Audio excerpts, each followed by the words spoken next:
Hello and welcome to the video. Today I'm in Panama City in Panama and I'm gonna go get a yellow fever shot because a lot of the places I'm going to in the next few months and over the next course of the year need a yellow fever vaccine either to get in or out of the country. So for example, in a few days I'm gonna go to Brazil and I can get into Brazil. However, with the flights I booked, in order to come back from Brazil to the States via Panama, I need to have a yellow fever vaccine to prove that, I don't have any, yellow fever on me. This is my apartment, or more or less hotel room here in Panama. Pretty basic. Got my little table there, a lot of coffee, lights. Yeah, I got the kitchen, basic, everything you need. Water bottles. Apparently you can drink the water in Panama.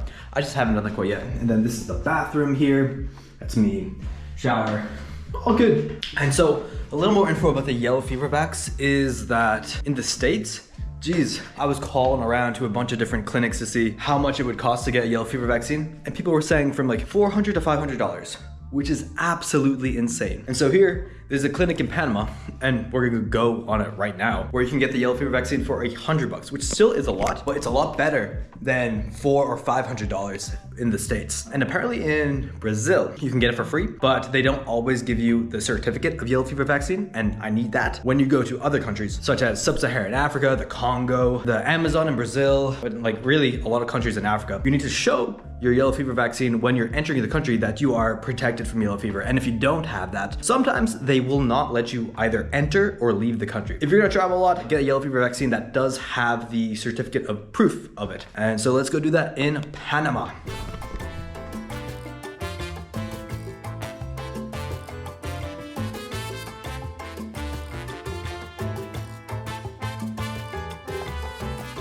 Paying about $40 a day for this apartment, for this hotel room, and it's pretty good. I mean, Panama isn't super cheap, but you couldn't get it for $40 in the States, that's for sure.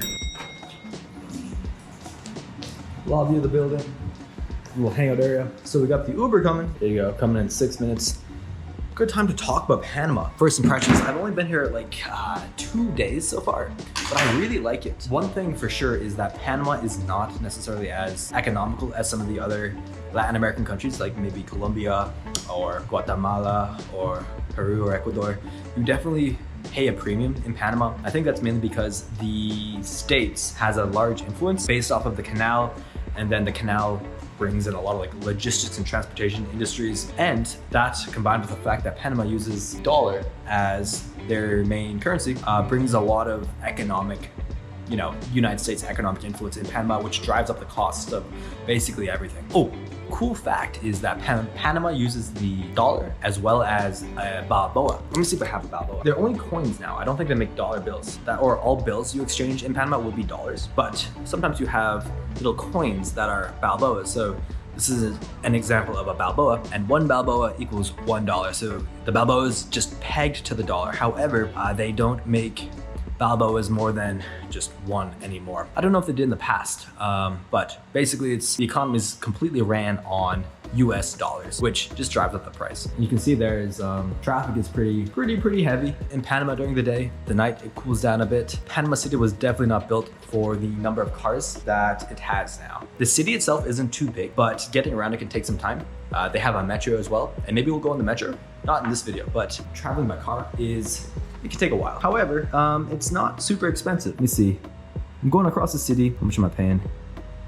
Paying like $5-6 to go across the city. And that's basically going from one end of the city completely to the other end of the city, which is pretty good. I'd say Panama is maybe like 30% cheaper than your average States prices. It's still, not super cheap, but it is not like you're in New York City or Paris or London or any of that stuff. And I like it. I love the Latin culture that's here in Panama. Like food, there's a ton of Colombian influence, Venezuelan influence, Panamanian influence, and the food is just delicious because you got a lot of input from like the island nations up there. You got Jamaica, you got Haiti, the DR, and Panama attracts a lot of people from the surrounding countries due to the economy, and they bring all their culture and food, and the Panamanian food is very good. It's a lot of fish, shrimp type stuff because Panama City is right on the sea, and I love that stuff. Uber should be coming shortly.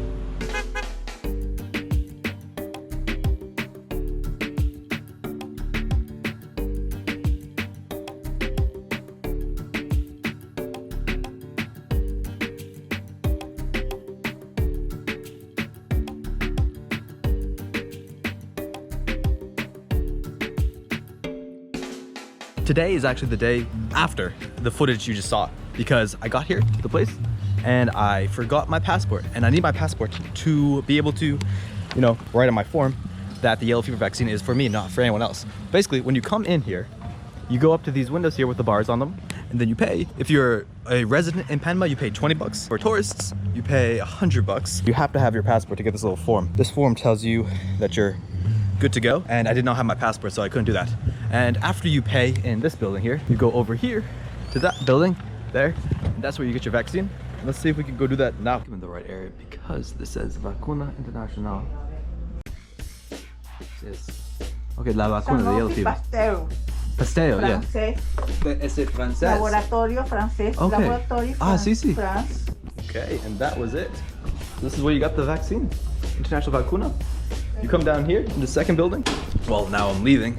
But that was super fácil. Hola, señor. And so, yeah. Sí. Delante lo vi que estaba de allá adentro, tengo un aparato que estoy viendo que estaba confirmando algo. Lo siento, señor, no entiendo. Yo tengo un aparato de control remoto allá.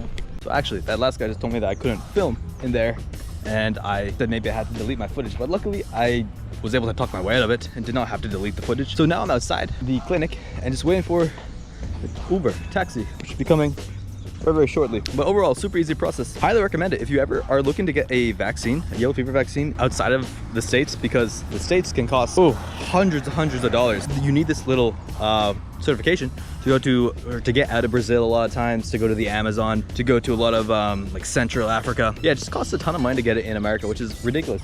But super straightforward to get here. Whole place is called Región Metropolitana de Salud, and sure, it's still like 100 bucks, which is not cheap, but it's a lot better than like 800 or 400, which I was quoted in America. And the people were super friendly. However, they do only speak Spanish, so you gotta be at least passable in Spanish, which luckily I think I'm passable. A few times I had to ask people to repeat stuff, but overall pretty good. So yeah, that's the video. Hope you liked it. Don't be like me and bring your passport your first time, because this is all this footage is from a separate day than the first footage here, because I forgot my passport and I had to go back. So that's it. Hope you liked the video, and I'll see you in the next one.